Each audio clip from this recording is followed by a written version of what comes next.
Hi everyone, welcome to my channel HSV studios YouTube channel.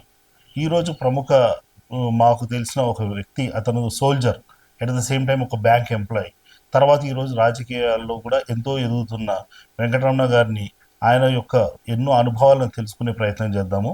Sir నమస్కారం. Sir నమస్కారం. Sir నా పేరు వెంకటరమణ. నేను ప్రకాశం డిస్ట్రిక్ట్ గిద్దలూరు మండలంలో నేను ఒక గ్రామంలో జన్మించాను. ఆ, ఆ తర్వాత నేను నా కాలేజ్ స్టడీ అయిన తర్వాత ఆర్మీకి వెళ్ళటం జరిగింది. ఆర్మీకి మిలిటరీకి ఎందుకు వెళ్ళానంటే మా ప్రకాశం డిస్ట్రిక్ట్ గిద్దలూరులో మా తాలూకాలో ఒక ఇంటికి ఇద్దరు జవాన్లు ఉంటారు. ఓకే. మినిమం వచ్చేసి 15,000 మంది మా ఏరియాలో ఉన్నారు ఆర్మీ వాళ్ళు. ఓకే. గిద్దలూరు జిల్లే మన తాలూకే ఆర్మీలో ఫస్ట్ అనమాట. ఓకే. దేశ సేవ చేయాలని చాలా ఇంట్రెస్ట్ మా ఏరియా వాళ్ళకి. ఓకే. ప్లస్ మా ఏరియా వచ్చి వెనుకబడిన ఏరియా, పంటలు ఎక్కువ పండవు, నీటి సరఫరా లేదు. అందువల్ల ఎక్కువ ఆర్మీకి పోవడానికి ప్రయత్నం చేస్తారు. అక్కడ శాలరీస్ అన్ని ఉంటాయి కదా, ఆర్థిక పరిస్థితులు మెరుగులేనందువల్ల మంచిగా ఉంటుందని ఆర్మీకి వెళ్తారు. సార్, ఇక్కడ నాకు ఒక డౌట్. ఇంతకుముందు ఎవరైనా మీ కుటుంబంలో ఆర్మీలో ఉన్నారా? మా కుటుంబంలో నేనే వెళ్ళాను. మీరే ఫస్ట్ వెళ్ళారు? ఓకే. మొత్తం మా ఫ్యామిలీ 300-500 మంది ఉంటారు మా ఊళ్ళో. మా ఊళ్ళో 500 మందికి ఫస్ట్ నేనే ఆర్మీకి వెళ్ళాను. ఆహా, ఓకే ఓకే. నాకు అసలు ఆర్మీ అంటే ఇష్టం లేదు. కానీ అంటే పరిస్థితుల ప్రభావం, కొన్ని పరిస్థితులు, అందరు పెద్దవాళ్ళు మేము మొత్తం 8 మంది మేము. ఆహా, 8 ముగ్గురు అక్కలు, 6 మంది, 6 మంది అన్నదమ్ములం. 6 మంది అన్న. అందరికన్నా చిన్నవాడిని నేను. ఆహా, ఓకే. అందరూ పెళ్లిళ్ళై వదిలే వాళ్ళు వచ్చిన తర్వాత ఎవరెవరు అయిపోయారు.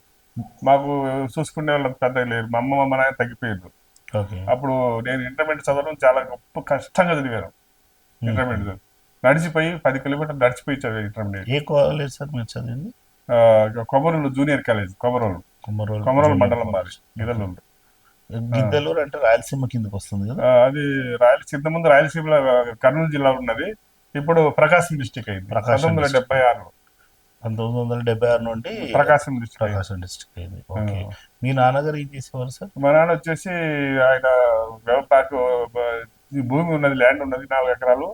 అది చేస్తూ ఆయన ఒంగోలు గిత్తలను తీసుకొచ్చి లారీల్లో బిజినెస్ చేస్తారు అనమాట. చేలకు వ్యవసాయం చేస్తారు కదా, వాళ్ళు అప్పుడు ఒక గిత్త వచ్చేసి 3,000-4,000 ఉండేది ఒక చిన్న వయసులో. అది లారీలు తీసుకొచ్చి నెలకు ఒక లారీ తీసుకొస్తారు పోయి. అక్కడ తక్కువ తీసుకొచ్చి ఇక్కడ కొంచెం కొంచెం ఎక్కువ అమ్ముకుంటే ఆయనకు వస్తాయి కదా ఖర్చులకు. అది చేసేవాడు ఆయన. ప్లస్ వ్యవసాయం కూడా చేస్తాడు. చేస్తూ అలాగా ఆయన ఏజ్ అయిపోయింది. నేను పెద్ద అయ్యాక ఆయన పని చేయలేకపోయిండు. మా అన్నోళ్ళు ఎవరు విడిగా అయిపోయిండు. అప్పుడు నేను ఏమి ఆధారం లేక ఆర్మీకి వెళ్ళాల్సి వచ్చింది. ప్లస్ మేము మా ఏరియాలో అందరూ చాలా మంది ఆర్మీకి వెళ్ళేవాళ్ళు అంతకుముందే. వాళ్ళని చూసి నేను కూడా నాకు అది పోవాలని ఇష్టం. ఓకే. సార్, మీరు ఆర్మీలో వెళ్ళిన డేట్ అవి ఏమన్నా మీకు? నేను ఆర్మీలో 1982 సెప్టెంబర్ 24వ తారీఖున నేను జాయిన్ అయినా. ఓకే. గిద్దలూరులోనే జాయిన్ అయ్యాను. సెలెక్ట్ చేశారు. తర్వాత గుంటూరు వెళ్తే అక్కడ రన్నింగ్ ప్రోగ్రామ్ పెట్టిండు. బట్టాభిపురంలో గుంటూరులో ఉంది మన ఆర్మీ అది సెలెక్ట్ చేసేది. అక్కడ నుంచి నన్ను నీలగిరి అంటే మన తమిళనాడు కోయంబత్తూరు దగ్గర ఉంటుంది. నీలగిరి ఊటీ దగ్గర. ఓకే. అక్కడ ట్రైనింగ్ సెంటర్.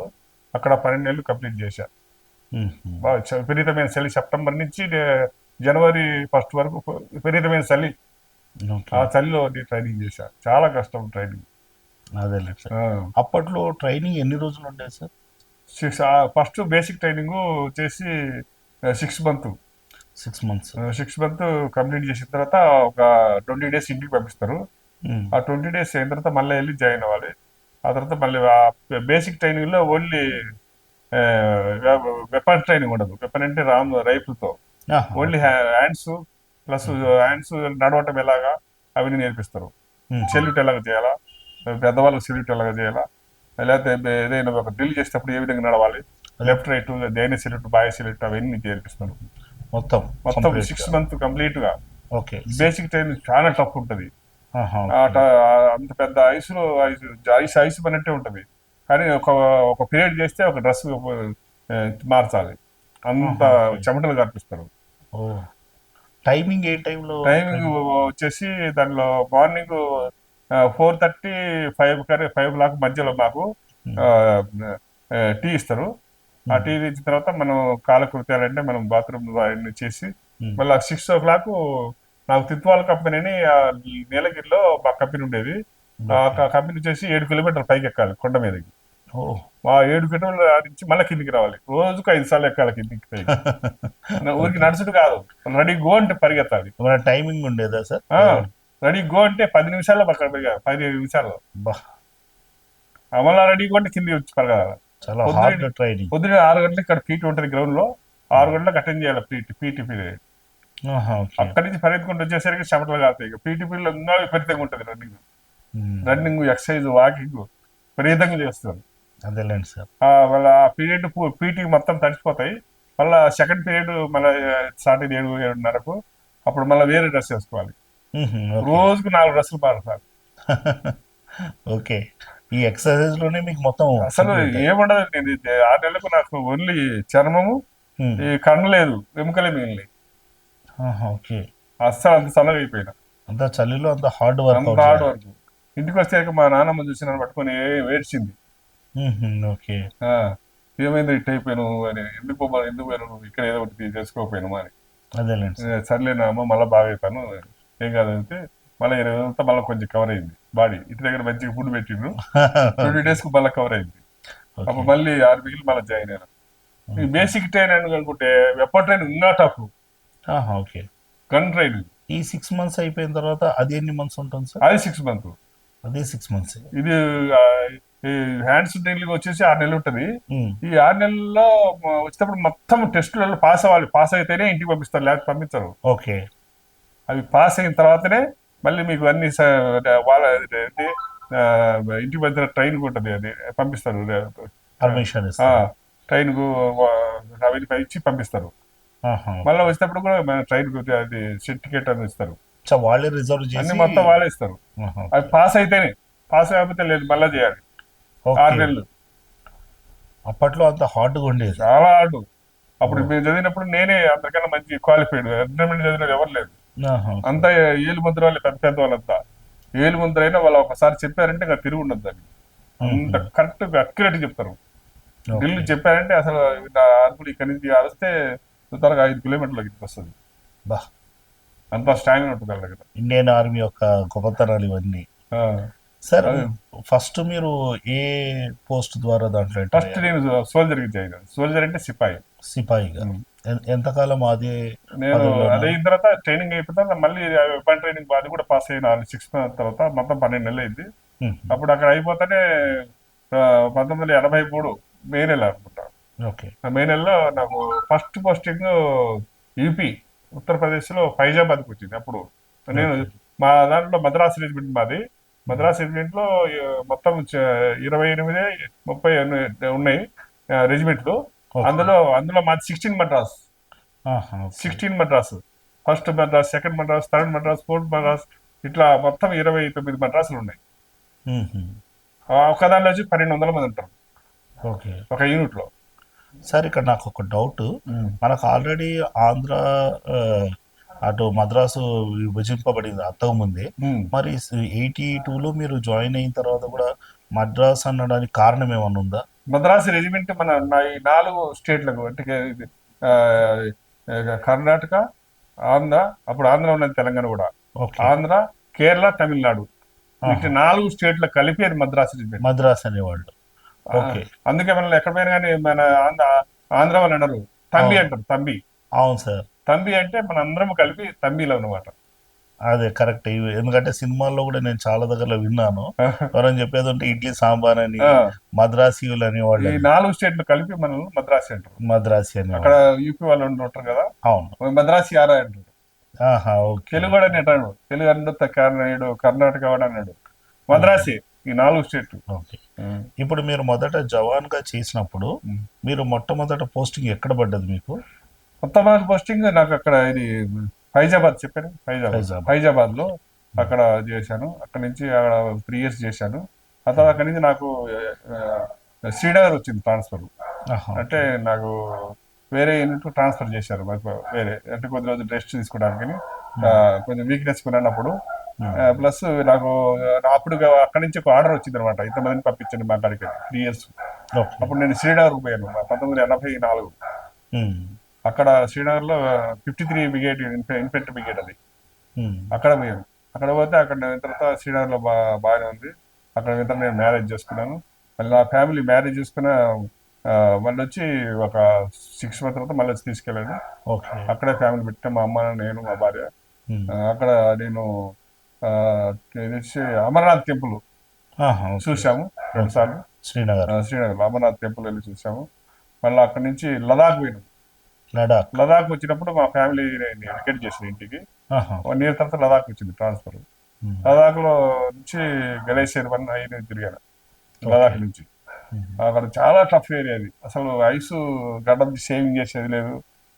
మినిమం ఒక ఎంత ఒక 20 feet ఐస్ ఉంటుంది అక్కడ, 20 feet. ఇక్కడ దాకా కాళ్ళు దిగబడతాయి కిందికి రోడ్లు. మళ్ళీ కాలు పైకి మళ్ళీ కింద పెట్టాలి. ఇది ఒక్కొక్క కాలు ఒక్కొక్క పైకి ఎట్లా. మళ్ళీ బరువు ఎక్విప్మెంట్, రైఫ్లు, మళ్ళీ తర్వాత ఆమినేషన్ అంటే బుల్లెట్స్ ఇవన్నీ తట్టుకొని మళ్ళీ ఎక్కాలి కొండలు. మళ్ళీ వెళ్తుంటే అప్పుడు ఉగ్రవాదులు లేరు ఆ టైంలో. ఆ టైంలో ఉగ్రవాదులు ఏం లేరు. అయినా కానీ సేఫ్టీ కోసం జంతువులు ఉంటాయి కదా, క్రూర జంతువులు, అవి వస్తాయి చూసుకుంటే వెళ్ళాలి. అంత వయసులో కూడా చేసాము. అక్కడ అయిపోయిన తర్వాత మళ్ళీ నెక్స్ట్ నేను ఇక్కడికి వచ్చాము. ఏది పంజాబ్. పంజాబ్ లో కూడా ఒక 3 years మళ్ళీ అక్కడ ఫ్యామిలీ పెట్టాను. ఎక్కువ మినిమం నేను నా 18 years లో 12 years నేను ఫ్యామిలీ నయమడే పెట్టుకున్నాను. మీరు ఎక్కడికి వెళ్తే అక్కడ. దీనివల్ల మీ పిల్లల స్టడీస్ ఏం దెబ్బతినలేదు సార్? నేను పిల్లల స్టడీస్ కొంచెం ప్రాబ్లం అయింది. తర్వాత వాళ్ళు 6th class తర్వాత కంటిన్యూ ఒకటే స్కూల్ పెట్టాను. వాళ్ళకు ఒకే దగ్గర. అయితే అడగడం మర్చిపోయాను, మీ ఫ్యామిలీ గురించి చెప్పండి. ఫ్యామిలీస్ అయిన తర్వాత ఇక్కడికి వచ్చి మళ్ళీ అక్కడి నుంచి మళ్ళీ నేను అరుణాచల్ ప్రదేశ్, అస్సాంలో వచ్చా. అలాంగ్ అని అరుణాచల్ ప్రదేశ్ లో ఉండేది ఒక ప్రదేశం ఉంది, అక్కడికి వచ్చాం. మళ్ళీ మా యూనిట్ ఎక్కడ పోయినా మాది ఇన్ఫెంట్రీ అంటారు. ఇన్ఫెంట్రీ అంటే ఫైనల్ సేన, మాది హిందీలో ఫైనల్ సేన అంటారు. ఎక్కడికి పోయినా రోడ్ వరకు పెట్టి అక్కడి నుంచి నడుచుకుంటూ వెళ్ళటం మా పని. మొత్తం కొండల మీద 5 బండ్లు పోవుగా, అక్కడి నుంచి నడుచుకుంటే వాళ్ళ దూరమైన కానీ 500 kilometer కానీ 1000 kilometer కానీ నడిచే పోవాలి. అది మాది ఫైనల్ సేన అంటారు మా రెజిమెంట్.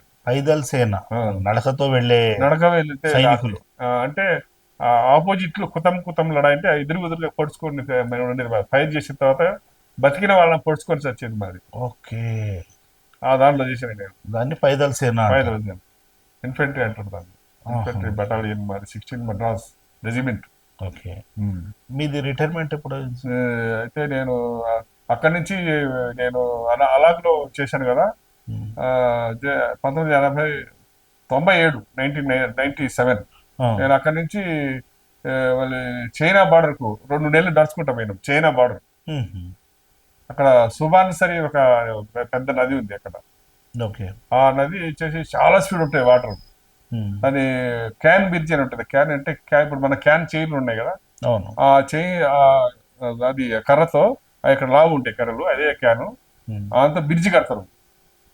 ఆ బ్రిడ్జి ఎంత 1/2 kilometer ఉంటుంది ఆ పక్క పక్క.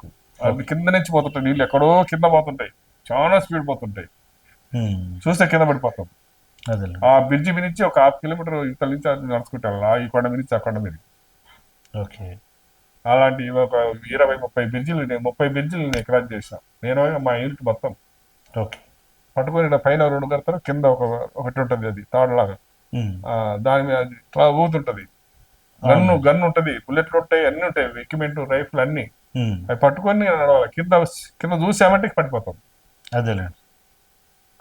అలాంటి చాలా జాగ్రత్త. ప్లస్ అక్కడ మొత్తం ఆ ఏరియా ఎప్పుడు చూసినా వాహనాలు పడుతూనే ఉంటాయి, సన్నగా జల్లులు. ఆ కొండలన్నీ ఐసు బట్టి ఉంటాయి అనమాట, పాసి బట్టి ఉంటాయి. ఆ పాసిలో జలిగలు, వాటిని టైగర్ జలిగలు అంటారు. సారాలు ఉంటాయి పైన, సారలు. ఇక్కడ ఒక సార ఉంటుంది కదా, జలగలు చూసావుగా, వాటి మీద పచ్చగా ఉంటాయి, వాటి పైన సారలు ఉంటాయి. అవి తెలియకుండా ఇక్కడ లోపల నుంచి వెళ్ళి ఆడ బుదిపితే ఆడ బ్లడ్ ఉంది, వారికి ఇష్టం వచ్చి ఆడ పట్టుకొని తాగుతాయి, ఇంత లావు అవుతాయి. ఇక్కడ పట్టుకుంటాయి పట్టుకొని ఇంత లావు అవుతాయి, మనకు తెలియదు. అవునులేండి సార్. పీల్చిన తర్వాత ఏంది లాభం చూసుకుంటే అప్పుడు తెలుస్తుంది. అప్పుడు దానికి మ్యాచెస్ కానీ లేకపోతే ఆ ఉప్పు కానీ పెడితే కింద పడి టప్ అని పడిపోద్ది. బా ఓకే. మీరు ఇప్పటివరకు ఎక్కడైతే మీరు డ్యూటీలో ఉన్నారో 18 ఇయర్స్ చేశానన్నారు కదా, అప్పుడు ఏదన్నా యుద్ధాల్లో పాల్గొన్నారా అదైన మీరు? తర్వాత నేను మళ్ళీ నాకు అక్కడి నుంచి మేము ఆ, మళ్ళీ జమ్మూ కాశ్మీర్ మళ్ళీ నాకు ట్రాన్స్ఫర్ వచ్చింది. ఓకే. బారాముల్లా కుప్వాడ నుంచి మచ్చల్ సెక్టర్ అని ఒక ప్లేస్ ఉంది పాకిస్తాన్ దగ్గరలో. ఆహా, ఓకే. పాకిస్తాన్ అక్కడ జైలం నది ఉంది, జైలం నది. అవును. ఆ జైలం నది అవతల పాకిస్తాన్, ఇవతల మనం. ఓకే. అక్కడ వచ్చింది నాకు ట్రాన్స్ఫర్. అది చాలా టఫ్ ఏరియా అది. ఆ, ఆ, అయితే నేను ఈ సెక్టర్లో 18 నెలలు నేను జాబ్ చేశాను. ఉమ్, ఆ పెద్ద పెద్ద కొండలు అయ్యి, ఒక కొండ మీద ఒక కొండ 4-5 కొండలు ఉంటాయి పైన. ఓకే. అంతా ఐసే. ఆహా. మళ్ళీ ఎండాకాలం మాత్రం కొంచెం మార్చి ఏప్రిల్ తర్వాత కొండ ఐస్ అంతా పోద్ది, మళ్ళీ గడ్డి వస్తుంది. మళ్ళీ అక్టోబర్ ఆగస్ట్ సెప్టెంబర్ నుంచి మళ్ళీ ఐస్ స్టార్ట్ అవుద్ది. ఉమ్, అయితే నేను పోయిన తర్వాత ఆయన పోయినప్పుడు ఐస్ ఉన్నది. ఆ టైంలో మేము అక్కడ మా డ్యూటీ ఏంటంటే అప్పుడు ఉగ్రవాదులు స్టార్ట్ అయింది. అప్పుడు ఉమ్, 1997, 94 స్టార్ట్ అయింది కదా. అప్పుడు స్టార్ట్ అయినప్పుడు మేము బారాములో ఉన్నాము. మా డ్యూటీ ఏంటంటే ఆ కొండ మీద కూర్చోవాలి పైన ప్రతిరోజు 5 మంది పోయి కొండ మీద ఇవి బంకర్లు తీయాలి. బంకర్ అంటే లోపల గొయ్యిలా అవుతాయి. అది ఇట్లా ఇల్లు ఇలా చేసుకోవాలి మేమే. చేసుకొని ఆ లోపల మేము ఉండాలి. డ్యూటీ పక్కన పైనుంచి డ్యూటీలు వచ్చే వాళ్ళను పోయే వాళ్ళను ఉగ్రవాదులను ఆపాలి. ఓకే. ఆ డ్యూటీ అనమాట మాది అక్కడ. ఉమ్, ఆ, నాకు ఒకరోజు నాకు పడింది ఆ డ్యూటీ. అప్పుడు నేను నాన్ కమిషన్ సిపాయి నుంచి లాన్స్ నాయకు హౌల్దార్ నాన్ కమిషన్ ఆఫీసర్ అయినా నేను అప్పుడు. ఓకే. అయినప్పుడు నేను కమాండింగ్ అప్పుడు నాన్ కమిషన్ ఆఫీసర్ కమాండర్ అప్పుడు. ఆహా, ఓకే. మాకన్నా పెద్దవాళ్ళు చేసి ఉంటారు, ఆఫీసర్స్ ఉంటారు, ఇద్దరు ఉంటారు. కానీ మేము ఆ టైంలో నాకు నలుగురు ఇచ్చారు నాకు జవాన్లను. నేను రాత్రి 8 గంటలకు స్టార్ట్ అయితే మళ్ళీ అక్కడ పోయేసరికి 1 గంట అవుతుంది. ఆ కొండ పైకి ఎక్కేసరికి వాళ్ళని చేంజ్ చేయాలన్నమాట. 24 అవర్స్కి బాగా 24 అవర్స్ తర్వాత ఈ ట్రూప్స్ వెళ్ళి వాళ్ళని చేంజ్ చేయాలి. వాళ్ళ కిందికి వస్తారు, ఒకరోజు రెస్ట్, మళ్ళీ వేరే వాళ్ళు వస్తారు. అట్లా ఓకే. 24 అవర్స్ తర్వాత 5 మంది ట్రాన్స్ఫర్ చేస్తారు అక్కడికి. అట్లాంటి 5 పోస్టులు ఉన్నాయి అక్కడ ఏరియాలో చుట్టూ. ఉమ్, ఉమ్, అవన్నీ మేమే చూసుకోవాలి. ఓకే. అయితే నాకు బట్టి నాది ఏం చేశారంటే సాయంత్రం నేను 6 గంటలకు అన్ని గన్ను, రైఫిల్, బుల్లెట్లు అన్ని తీసుకొని ఉమ్, 5 మందిని తీసుకొని వెళ్తున్నాం. ఒక 20 కిలోమీటర్స్ పోయింటాం పైకి. ఉమ్, పోయి రెండో కొండ కంప్లీట్ అంటే రెండో కొండ స్టార్ట్ అయింది అంతే. ఓకే. స్టార్ట్ అయింది. వాళ్ళు మాకన్నా ముందే ఉగ్రవాదులు ఎంతమంది వచ్చారో తెలియదు. ఆ, పెద్ద పెద్ద అప్పుడు గడ్డి ఉన్నది, అంత గడ్డి ఆహా. ఏం తెలియదు. ఉమ్, ఉంటే నాకన్నా ముందు నలుగురు సంగయ్య అని ఇప్పుడు కూడా ఉన్న అబ్బాయి. ఉమ్, సంగయ్య, ఒక ఆయన రవి, మడివేల సంగారెడ్డిలో ఉంటాడు, రిటైర్మెంట్ అయిన అబ్బాయి. ఓకే. 5 మంది మొత్తం. ఉమ్, అయితే 5 మందిలో ఫస్ట్ సంగయ్య ఉన్నాడు, ఉమ్, తర్వాత రవి ఉన్నాడు, నేను మూడో మధ్యలో ఉన్నాను నేను. పైకి వెళ్తున్న అన్ని పెద్ద పెద్ద చెట్లు ఉంటాయి, దేవదారు చెట్లు ఇంత పెద్దవి. ఆహా, ఓకే. ఆ చెట్లకు దాక్కొని బుల్లెట్ రైఫులు ఈ బేరలు ఉంటారు కదా, ఆ పాయింట్ ఒకటే కనిపిస్తుంటది, మనకు కనపడదు. కుక్క వచ్చింది ఒకటి మా వెంబడి. ఉమ్, ఆ కుక్క వాళ్ళ మనసులో వాళ్ళ వాసన చూసిందో లేకపోతే ఆ గన్ను చూసింది, మనిషి వాసన చూసి ఉంటుంది. అవును. చూసిన తర్వాత గౌ నడిచింది. దగ్గర ఓకే. డిస్టెన్స్ ఒక 10 మీటర్స్ 15 మీటర్స్ ఉంటుంది. వాళ్ళ పైన మేము కింద ఉన్నాం. ఉమ్, అర్షగా ఏమైంది సంగయ్య అన్న? ఏమో సార్, కొరంగే ఏదో అన్నారు. కొరంగి అంటే కోతి. ఉమ్, కోతులు ఏమైనా ఉన్నాయేమో అని. అదే చూసి జాగ్రత్త పాని చెప్పి అదేనండి. అనేసరికి అన్నాను. ఆ మాట కుక్క అరిసింది కదా, ఆ మాట అనేది ఒక సెకండ్ కూడా కాలే. బెస్ట్ ఫైర్ ఒక 20 నిమిషాలు ఫైరింగ్. నా మీదకి బుల్లెట్ల వర్షం కురిచింది. బా. ఉమ్, వర్షం అట్లా ఇంకెట్లాంటి అంటే పోతున్నాయి రౌండ్స్. అదేనండి.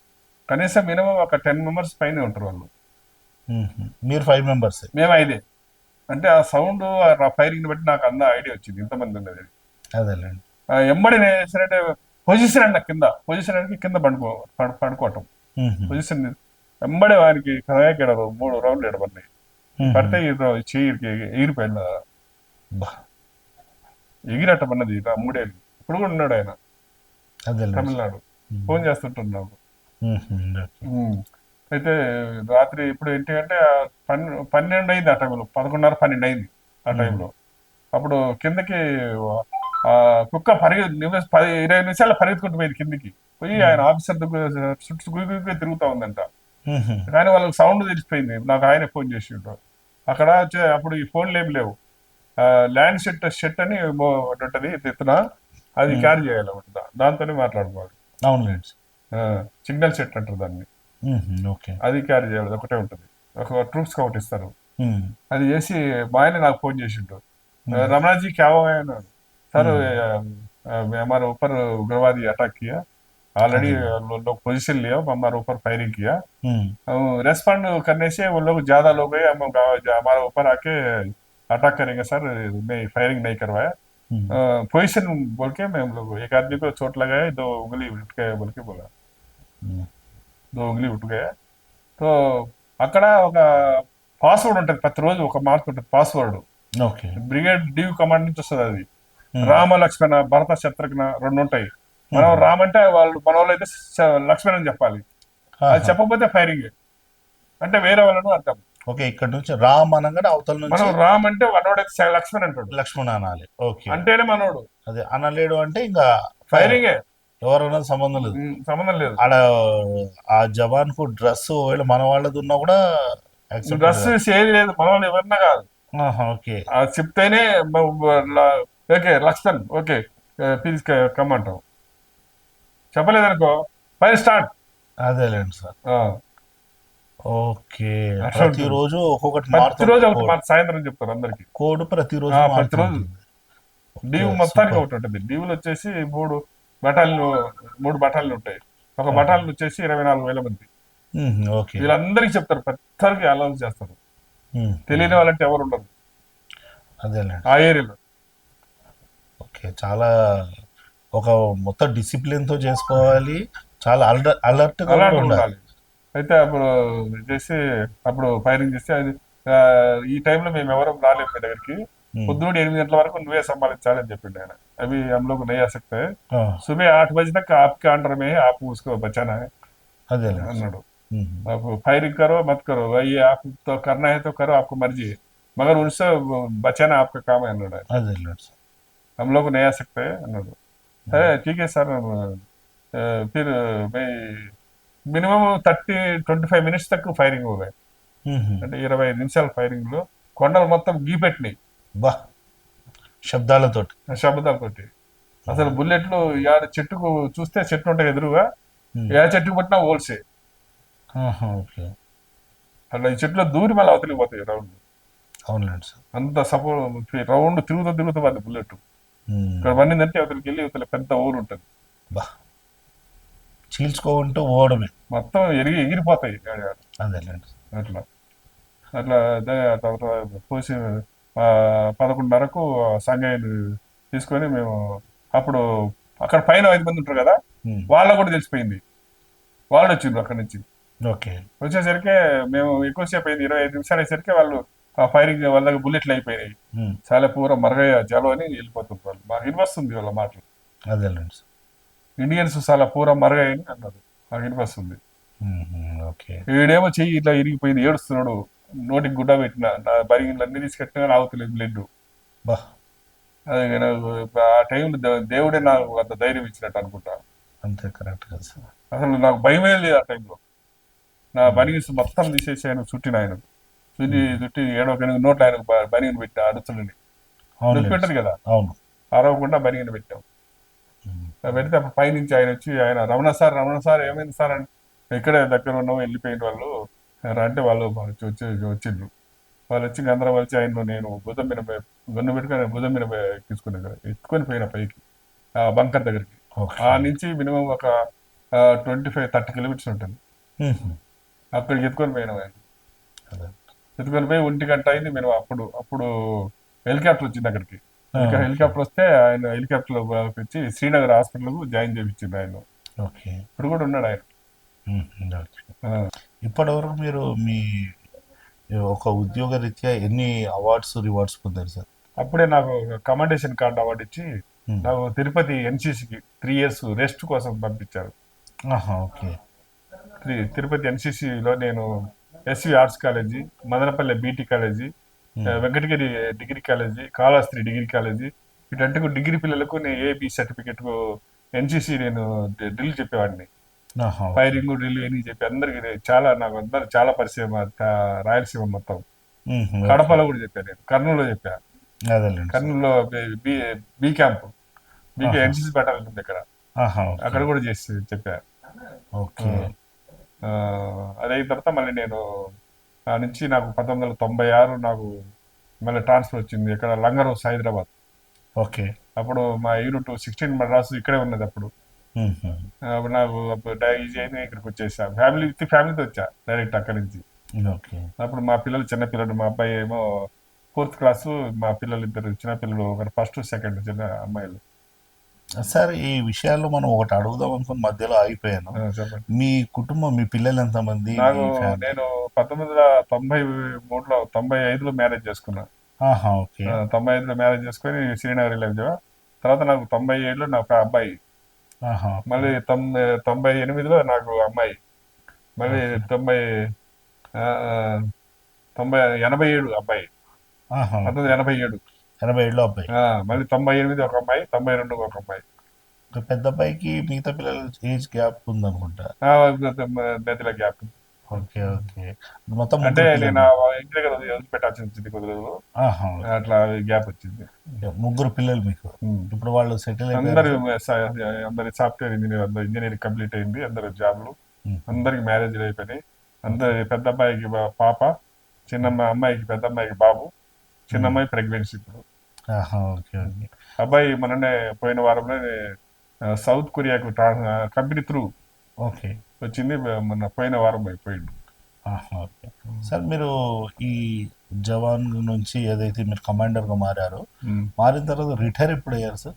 నాకు మొత్తం నేను ఎన్సీఓ నుంచి మళ్ళీ జేసీఓ జూనియర్ కమిషన్ ఆఫీసర్ ఇంకోటి ఉంది, మళ్ళీ సుబేదార్, అంటే సుబేదార్ తర్వాత చాలా ప్రమోషన్ ఉన్నాయి. Subedar major, ordinary captain, lieutenant ordinary captain, అవి రకరకాల ప్రమోషన్స్ ఉన్నాయి. ఓకే. అవన్నీ కలిసి అయితే ఈ లోపల నాకు ఈ కార్గిల్ యుద్ధం అయిన తర్వాత మా ఫాదర్ ఎక్స్పైర్డ్ అయ్యిండు. ఆహా, ఓకే.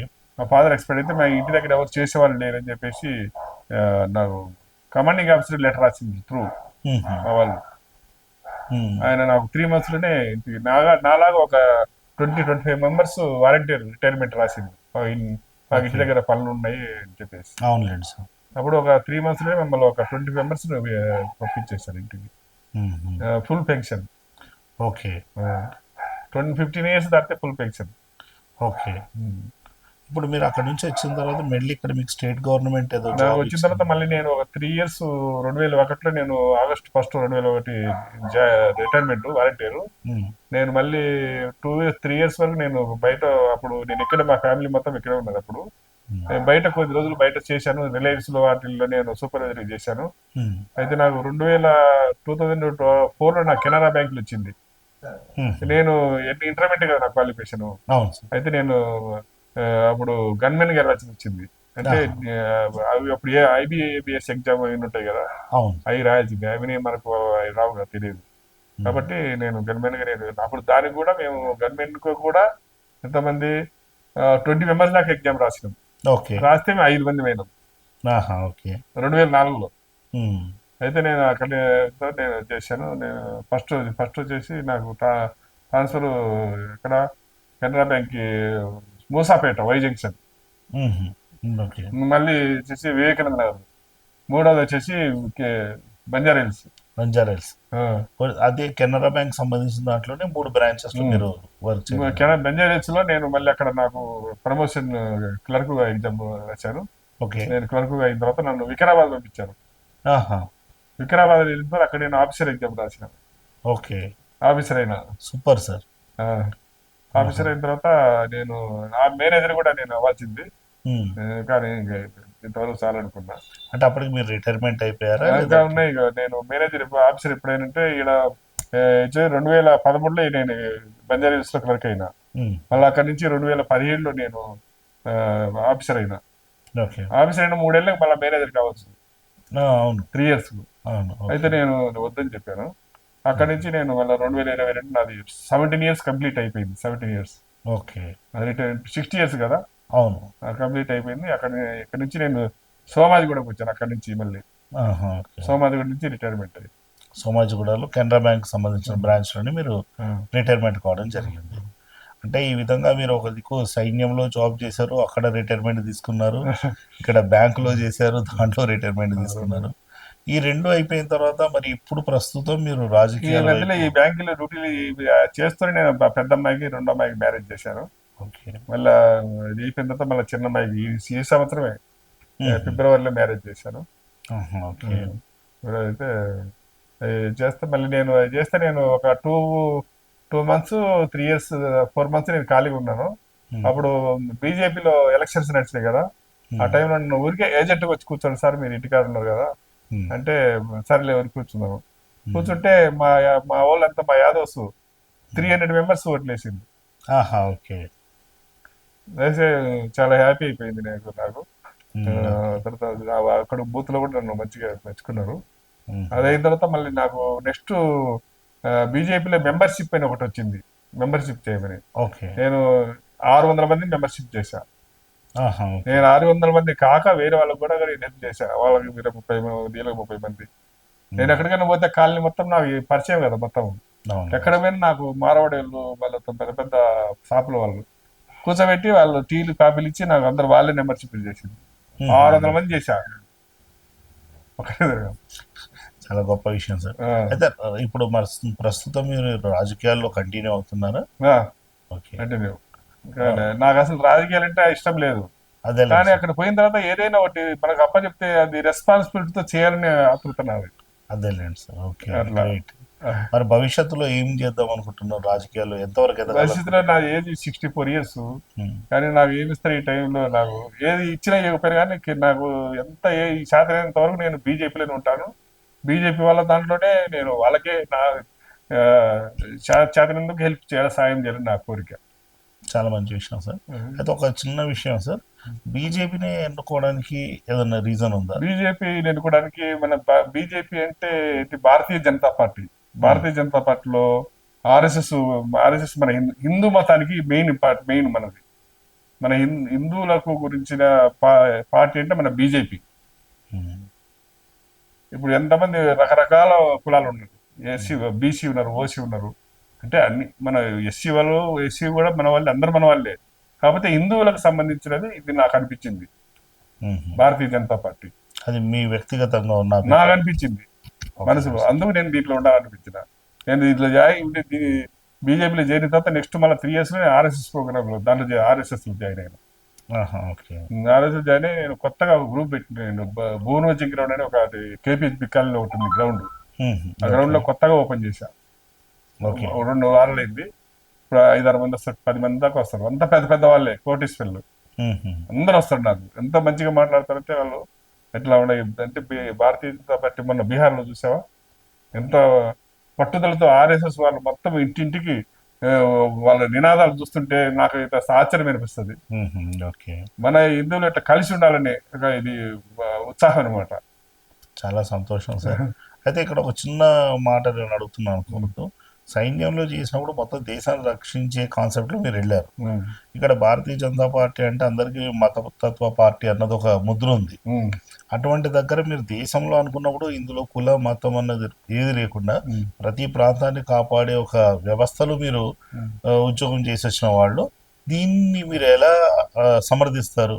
భారతీయ జనతా పార్టీ అంటే వీటన్నిటికన్నా ఇంపార్టెంట్ అంటే మంచి పార్టీ అంటే పేరు తగ్గినవి మా హిందువులు తగిన ఎందుకంటున్నా అంటే, మన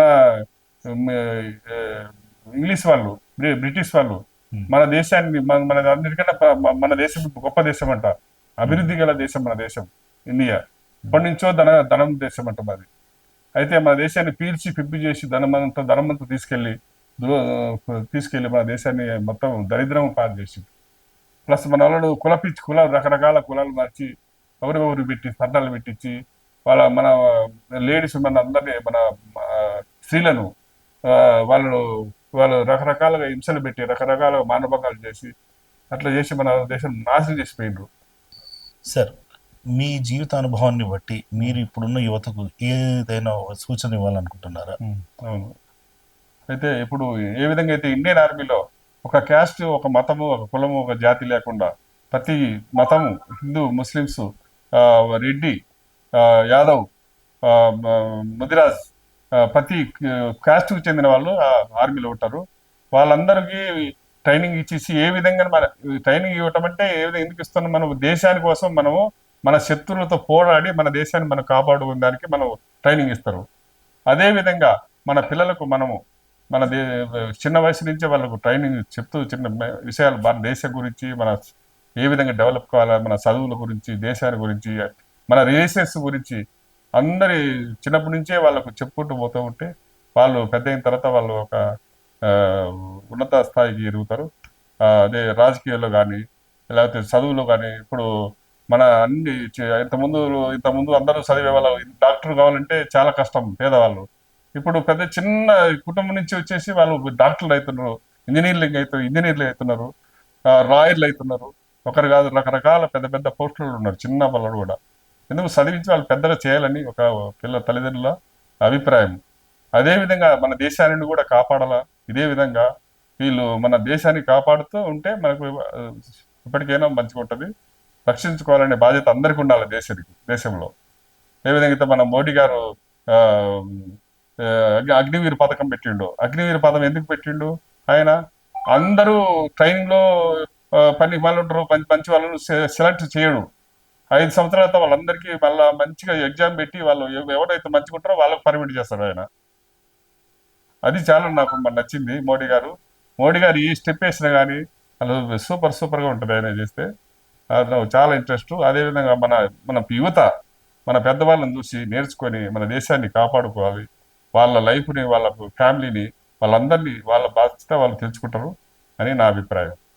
మీకున్న ఇంట్రెస్ట్ ఏదైతే కళారంగం మీద ఉందో వాటికి సంబంధించి ఇప్పుడు నాటకాల్లో మీరు ధర్మరాజు గారు చేయడము, అవన్నీ కూడా ఆ పద్యాలు పాడడం, వాటి గురించి మీరు మళ్ళీ ఈ వయసులో కూడా ఆ కంఠత చేయడం, పద్యాలను నేర్చుకోవడం, ఇదంతా చూస్తుంటే చాలా రియలీ హ్యాట్స్ ఆఫ్ సార్.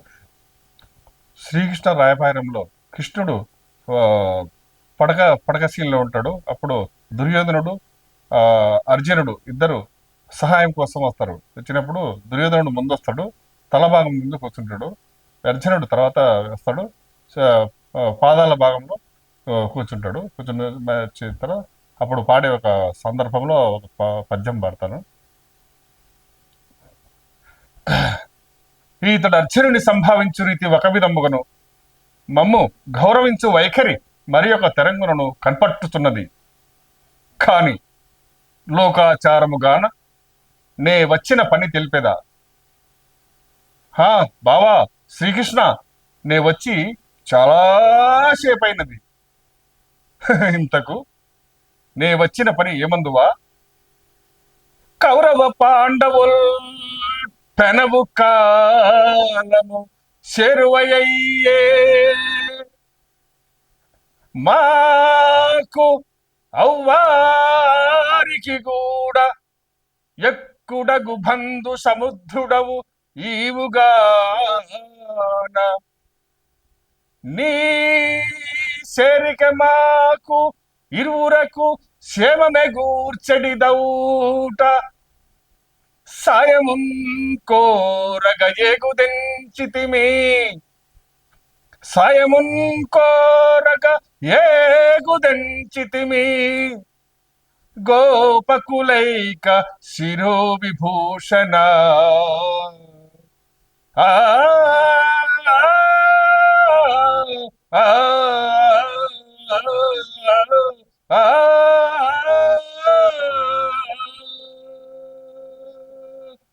రాగం బాగా తీసారు.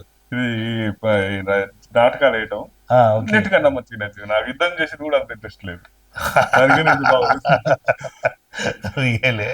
అక్కడ గట్టిగా అరిచేవాళ్ళం కదా ఆర్మీలో. ఇప్పుడు ఆ సౌండ్ నాకు ఇక్కడ పనికి వస్తుంది. అదేలేండి సార్. అంటే ఇక్కడ రియాలిటీ ఏంటంటే మీకు మొదటి నుండి అసలు ఆర్మీ మీద ఇంట్రెస్ట్ లేదు అసలు లేదు, బట్ అవసరం కోసం నేను టీచర్ కావాలని చాలా ఇష్టం. టీచర్ అవ్వాలి. ఓకే. చిన్నప్పుడు నేను శవాలు వస్తాయి కదా ప్రధాన నుంచి, డోర్ తీసి లోపల నుంచి చూసేవాడిని. భయం, చచ్చిపోయిన దాకా అస్తపోయేది కాదు. అలాంటి వాళ్ళు చనిపోయిన భుజాన్ని వేసుకొని తిరిగిన. చూడండి, విధి వైపరీత్యం అంటారు దాన్ని. మీరు ఆ ఇష్టం భయాలన్నీ పోయినాయి. అదేలేండి సార్. ఆ, ఇప్పుడు చూడండి, మీరు అనుకున్న ఉద్యోగం చేయకున్నా ఉమ్, తర్వాత మీరు జాబ్ పరంగా ఏదైతే వెళ్ళి బ్యాంక్లో చేసినా కూడా ఉమ్. దాని తర్వాత మళ్ళీ మీరు ఇప్పుడు పార్టీలో రాజకీయ నాయకుడిగా తిరుగుతున్నా కూడా మీకు ఇష్టం ఉన్నది ఏంటి, ఒక గాత్రంతో ఉంది. అది ఇష్టం అందుకే నాకు. మీ గాత్రంలో మంచి ఒక మాధుర్యం ఉంది. నేను అప్పుడే కనుక నేను ఈ ఫీల్డ్ లోకి చిట్టే ఎస్పి బాలసుబ్రహ్మణ్యం అయ్యేవాడిని నేను. నాకు అది వస్తుంది నాకు. నిజమే. కానీ మీకున్న హైట్కు మీకున్న ఈ పర్సనాలిటీ కూడా ఉంది మంచి. వీటన్నిటికి మీరు మంచి ఆర్టిస్ట్ అయ్యేవాళ్ళు సార్. ఏదో ఒకటి అయ్యేవాడిని ఇంతకు. అందుకే భగవంతుడు ఒక మాట ఉంది సార్, ఒక మనిషి ఒకే రకంగా జీవించాడంట, ఎన్నో వెరైటీలలో జీవిస్తాడు. దీనిలో హార్మోనియం పాడినామంటే ఇంక అసలు అదిరిపోద్ది. అవును, చాలా బాగా. ఇప్పుడు మీరు తీసుకున్న విధానం ఏంటనే ఆ రాగాన్ని తిప్పడము, మీరు చాలా కఠోర దీక్షతోటి మీ లైఫ్లో మీరు అనుకున్నవన్నీ అవుతుంది. అది మీ అదృష్టం. చాలా గ్రేట్ సార్. ఇక్కడ ఒక చిన్న విషయం ఏంటంటే, సహజంగా ప్రతి ఒక్కరు చిన్నప్పటి నుంచి ఒక ప్లాన్ చేసుకుంటారు, ఈ పని చేయాలి, ఇది చదువుకోవాలి, ఇలా ఎదగాలి. అలాంటి వాటిల్లో మీరు అనుకున్నవి ఏవి కాకుండా వచ్చిన ప్రతి పనిని సమర్థవంతంగా చేసుకుంటూ ముందుకు పోవడం వల్ల అటు సైన్యంలో సక్సెస్ అయ్యారు, తర్వాత అదే బ్యాంకు ఉద్యోగంలో కూడా సక్సెస్ అయ్యారు, ఇప్పుడు ప్రస్తుతం మీరు రాజకీయాల వైపు వెళుతున్నారు. అందులో కూడా మీరు ఖచ్చితంగా సక్సెస్ కావాలని కోరుకుంటున్నాం sir. Thank you sir. Thank you.